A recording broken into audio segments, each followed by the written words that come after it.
100% துல்லியமாக கணிக்கப்பட்ட உங்களுடைய ஜோதிட ராசி பலன்களை உடனுக்குடன் தெரிந்து கொள்ள நம்ம தமிழ் ஆஸ்ட்ராலஜி சேனலை சப்ஸ்கிரைப் பண்ணிக்கோங்க. ரிஷபம் ராசியில் பிறந்த உங்களுக்கு 2026 ஜூலை 28, 29, 30 இந்த 3 நாட்களில் நடக்கப் போகும் மிக பெரும் சம்பவம். எதை செய்யணும் செய்யக்கூடாது, கிரகநிலை கிரக மாற்றம், சனி பகவான் குரு பகவானின் பெயர்ச்சியை பொறுத்து என்னெல்லாம் நடக்கப் போகின்றது அப்படின்றதெல்லாம் பற்றி தெளிவாக துல்லியமாக பார்க்க போகிறோம். குறிப்பாக இந்த இடத்திற்கு மீறி சென்று விடாதீர்கள், மீறினால் நிச்சயம் இது நடக்கும் அப்படின்ற மாதிரியான சில எதிர்பாராத நிகழ்வுகளும் நடக்கப் போகின்றது. அதையெல்லாம் பற்றி பார்க்கலாம். அதனால் கடைசி வர பாருங்கள், எல்லாமே உங்களுக்கு சிறப்பாக புரியும். அதுக்கு முன்னாடி ரிஷபம் ராசியில் பிறந்த நீங்கள் எந்த மாதத்தில் பிறந்தீங்கன்னு கமெண்ட்டில் சொல்லுங்கள். மறக்காமல் இந்த வீடியோவுக்கு ஒரு லைக் கொடுத்துக்கோங்க. மிக பெரும் அதிர்ஷ்டம் காத்திருக்கு. முதல்ல கிரக நிலைகளை பற்றி பார்க்கலாம். ரிஷபம் ராசியில் பிறந்த உங்களுக்கு இந்த ஜூலை 28, 29, 30 இந்த 3 நாட்களில் உங்களுடைய ராசியில் செவ்வாய் பகவானும், தன வாக்கு குடும்பஸ்தானத்தில் சூரியன் புதன் பகவானும், தைரிய வீரிய ஸ்தானத்தில் குரு பகவானும், சுக்கிரன் பகவானும், சுகஸ்தானத்தில் கேது பகவானும், அஷ்டமஸ்தானத்தில் சந்திரன் பகவானும், தொழில் ஸ்தானத்தில் ராகு பகவானும், லாபஸ்தானத்தில் சனி பகவான் என்று கிரக நிலைகள் எல்லாம் இப்படி தான் அமைந்திருக்கின்றது. இந்த காலகட்டத்தில் பார்த்தீங்கன்னா எதிர்பாராத பல சம்பவங்கள் நடக்கப் போகின்றது. ஜூலை 28, 29, 30க்கு பிறகு மறுநாளே 31ஆம் தேதியே புதன் பகவான் தனது வாக்கு குடும்பஸ்தானத்தில் இருந்து தைரிய வீரிய ஸ்தானத்துக்கு மாறுகிறார். அந்த பெயர்ச்சியின் காரணமாக இந்த 3 நாட்களில் பெரிய தாக்கம் ஏற்பட போகின்றது. முதல்ல உங்களுடைய தொழில் வியாபாரத்தில் பெரும் முன்னேற்றத்தை பார்க்க போகிறீங்க. இதுவரைக்கும் நீங்கள் பார்க்காத லாபங்கள் கிடைக்க போகின்றது. எடுத்து வைக்கக்கூடிய ஒவ்வொரு அடியிலையும் வெற்றியை பார்க்க போகிறீங்க. இது நாள் வரைக்கும் உங்களுக்கு தொல்லைகள் தந்து கொண்டிருந்த எதிரிகள் எல்லாம் தானாக விலகி ஓடப்போகின்றார்கள். தொழில் ரீதியாக வியாபார ரீதியாக சின்ன முதலீட்டை போட்டு பெரிய லாபத்தை பார்க்க போகிறீங்க. ஒருத்தவங்களுக்கு பணம் எந்த அளவுக்கு ரொம்ப முக்கியம் அப்படின்றது உங்கள் எல்லாருக்கும் நல்லாவே தெரியும். வாழ்க்கையில் பணம் இல்லைன்னா ஒன்றுமே பண்ண முடியாது. அந்த பணத்துக்கு நாம் உழைப்பை போடணும். தொழிலில் இருக்கணும், வியாபாரத்தில் இருக்கணும். அதாவது ஒரு தொழில் பண்ணணும், வியாபாரம் பண்ணணும், இல்லைனா ஏதோ ஒரு இடத்துல போய் கூலிக்காக வேலை செய்யணும். இதெல்லாம் பார்த்தீங்கன்னா இந்த காலகட்டத்தில் சிறப்பாக இருக்கும். தொழில் வியாபாரம் கூலிக்கு வேலை செய்பவராக இருந்தாலும் பெருமளவில் பணம் புழங்கக்கூடிய ஒரு காலகட்டமாக இந்த காலகட்டம் இருக்க போகின்றது.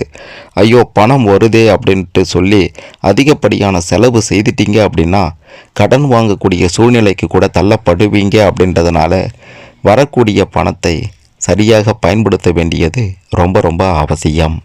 உண்மை ஒரு நாள் வெளியே தெரியும், அன்னைக்கு நான் யாருன்னு உங்கள் எல்லாருக்கும் புரியும். அப்படின்ற மாதிரி நீங்கள் மற்றவங்க கிட்ட எந்த அளவுக்கு நேர்மையாக நடந்து கொள்வீங்க அப்படின்றத இந்த காலகட்டத்தில் மற்றவங்க புரிந்து கொள்வாங்க. உங்களை புரிந்து கொள்ளாமல் விலகி சென்றவர்கள் கூட இந்த காலகட்டத்தில் வந்து உங்கள் கூட இணைந்து கொள்வாங்க. ஐயோ உன்னை தப்பாக நினச்சிடுமே அப்படின்ற மாதிரி உங்ககிட்ட வந்து மன்னிப்பு கூட கேட்பாங்க. ஒட்டு மொத்தமாகவே தொழில் ரீதியாக வியாபார ரீதியாக வேலை ரீதியாக கொடிகட்டி பறக்கக்கூடிய அற்புத காலகட்டமாக இந்த காலகட்டம் ரிஷபம் ராசியில் பிறந்த உங்களுக்கு அமையப்போகின்றது. அடுத்ததாக குடும்பத்தின் நிலையை பொறுத்த வரைக்கும் சில ஏற்றத்தாழ்வுகள் இருக்க தான் போகின்றது. ஒரு பக்கம் தாய் தந்தை வழியில் நல்லது நடந்தாலும் இன்னொரு பக்கம் சகோதரி வகையில் பெரும் கெட்டது நடக்கவும் வாய்ப்புகள் இருக்கின்றது. அளவுக்கு அதிகமாக வைத்து கொள்ளாதீங்க. தேவையில்லாத பேச்சை பேசி அவங்கக்கிட்ட வம்பில் சிக்கி கொள்ளாதீங்க அப்படின்றதையும் சொல்லியே ஆக வேண்டும். சனி பகவானும் குரு பகவானும் உங்களுக்கு பக்க பலமாக இருப்பதால் குடும்பத்தில் பெரிய பாதிப்பை ஏற்படுத்த மாட்டார். நீங்கள் என்ன நினைக்கிறீங்களோ அதை செய்ய விரும்புவீங்க. நீங்கள் செய்கிறது சரியாக இருந்தாலும் உங்களை எதிர்க்கவே சில குடும்ப உறவுகள் காத்து கொண்டிருக்காங்க. ஆகையால் கவனமாக இருக்க வேண்டியதும் அவசியம். அதே மாதிரி குடும்பத்தில் நீங்கள் பட்ட அவமானமெல்லாம் மறைய போகின்றது. குடும்ப ரீதியாக கொடிகட்டி பறக்க போகிறீங்க. குடும்பத்தில் நீங்கள் வச்சது தான் சட்டம் அப்படின்ற நிலை உருவாக போகின்றது. ஒட்டு மொத்தமாகவே குடும்பத்தின் நிலை சிறப்பாக இருப்பதால் உங்களுடைய குடும்பமும் பெரும் முன்னேற்றத்தை பார்க்க போகின்றது. பிள்ளையால் பேரும் புகழும் பெற போகிறீங்க. அதாவது நீங்கள் பெற்ற பிள்ளைகளால் நல்லது நடக்கப் போகின்றது. ராஜயோகம் அடிக்கப் போகின்றது. கணவன் மனைவி இடையே இது நாள் வரைக்கும் இருந்து வந்த அனைத்து பிரச்சனைகளும் அடியோடு விலகப் போகின்றது. மிக மிக முக்கியமான ஒரு விஷயம் என்ன அப்படின்ட்டு பார்த்தீங்கன்னா, உங்களுடைய ஒட்டுமொத்த கடன் பிரச்சனைகளுக்கும் ஒரு முடிவு கிடைக்கப் போகின்றது. அரசாங்க ரீதியிலிருந்து கிடைக்கப் போகின்ற உதவியோ அல்லது முன்பின் தெரியாத ஒருத்தவரிடமிருந்து கிடைக்கப் போகின்ற உதவியோ, இது ரெண்டுத்தில் ஏதோ ஒன்றால் உங்களுடைய கடன் பிரச்சனை முடிவுக்கு வரப்போகின்றது. அப்படியே மிக முக்கியமான இன்னொரு விஷயத்தையும் பார்க்க போகிறோம். அதாவது இந்த 3 நாட்கள் நீங்கள் செல்லக்கூடாத சில இடங்களும் இருக்கின்றது. தப்பி தவறி கூட உறவினர் வீட்டுக்கு போயிடாதீங்க. அவமானம் ஏற்பட வாய்ப்புகள் அதிகமாக இருக்கின்றது. இன்னொரு பக்கம் பார்த்தீங்கன்னா, நண்பர்கள் வீட்டுக்கும் போயிடாதீங்க. அதனாலையும் பெருத்த அவமானம் ஏற்படலாம். அதே மாதிரி உங்களுடைய மனதிற்கு இந்த இடத்துக்கு இன்றைக்கி போக வேண்டாம் அப்படின்ற மாதிரி இந்த 3 நாட்களில் ஏதோ ஒரு நாளில் உங்களுக்கு ஒரு எண்ணம் தோன்றும். நிச்சயமாக அந்த இடத்துக்கும் போயிடாதீங்க. இப்படி இந்த 3 நாட்களில் இந்த 3 இடங்களுக்கு நீங்கள் செல்வதை தவிர்த்தீர்கள் என்றால் நிச்சயம் பெரும் அவமானத்தில் இருந்தோ அசிங்கத்தில் இருந்தோ நீங்கள் தப்பித்து கொள்ளலாம். அது மட்டும் இல்லாமல் அதை தவிர்ப்பதால் உங்களுக்கு மிக பெரும் அளவிலான வாய்ப்புகள் உங்களை தேடியும் வரும். அந்த வாய்ப்பு சின்ன வாய்ப்பாக இருந்தாலும் சரியாக பயன்படுத்தி கொண்டீர்கள் என்றால் மிக பெரும் அளவிலான ராஜ யோகத்தையும் அதிர்ஷ்டத்தையும் நீங்கள் காண்பீர்கள் அப்படின்றதையும் உறுதியாக சொல்லலாம். அடுத்ததாக பார்த்தீங்கன்னா, உடல் நலம், அதாவது ஆரோக்கியம் எப்படி இருக்கும்? உடல் ஆரோக்கியம் சிறப்பாக இருக்குமா இருக்காதான்னு கேட்டிங்கன்னா, மிகச்சிறந்த உடல் ஆரோக்கியத்தோடு இருக்க போகிறீங்க. உடல் ஆரோக்கியம் நல்லா இருக்கணும் அப்படின்ட்டு ஒரு நாளும், அதாவது ஒவ்வொரு நாளும் நினைத்து கொண்டிருப்பவர்கள் தான் ரிஷபம் ராசியில் பிறந்த நீங்கள். அதனால் உடல் ஆரோக்கியத்தில் பெருசாக பாதிப்புகள் இருக்காது. வண்டி வாகனங்களில் செல்லும்போது குறிப்பாக இரவு நேர பயணங்களை இந்த 3 நாட்களில் தவிர்த்து கொள்வது ரொம்ப ரொம்ப அவசியம்.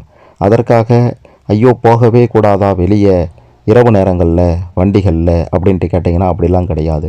தேவையில்லாத இரவு நேர பயணங்களை தவிர்த்து விட வேண்டும். இல்லைனா பெரும் பிரச்சனைகளில் சிக்கிக்கொள்ள நேரிடும். அடுத்ததாக பார்த்தீங்கன்னா, எல்லா வகைகள்லையும் நன்மைகள் உண்டானாலும் சில தீமைகளும் கெட்ட விஷயங்களும் நடக்க தான் செய்யும். ஆகையால் கவனமாக இருக்க வேண்டும். பெண்களிடம் பேசும்போது கொஞ்சம் எச்சரிக்கையோடு இருக்கணும். தேவையில்லாத விஷயங்களை பேசக்கூடாது. நண்பர்கள் தானே அப்படின்ட்டு உங்கள் இஷ்டத்துக்கு பேசிக்கொண்டே இருந்தீங்க அப்படின்னா அதனால் பெரும் பின் விளைவுகளை இந்த 3 நாட்களில் நீங்கள் நிச்சயம் சந்திக்க வேண்டி இருக்கும் அப்படின்றதையும் சொல்லியே ஆக வேண்டும். மற்றபடி இந்த 3 நாட்களில் பெரிய பாதிப்புகள் அப்படின்ட்டு எதுவும் இருக்காது. ராஜயோகமும் அதிர்ஷ்டமும் இந்த 3 நாட்களில் உங்களை தேடி வரப்போகின்றது.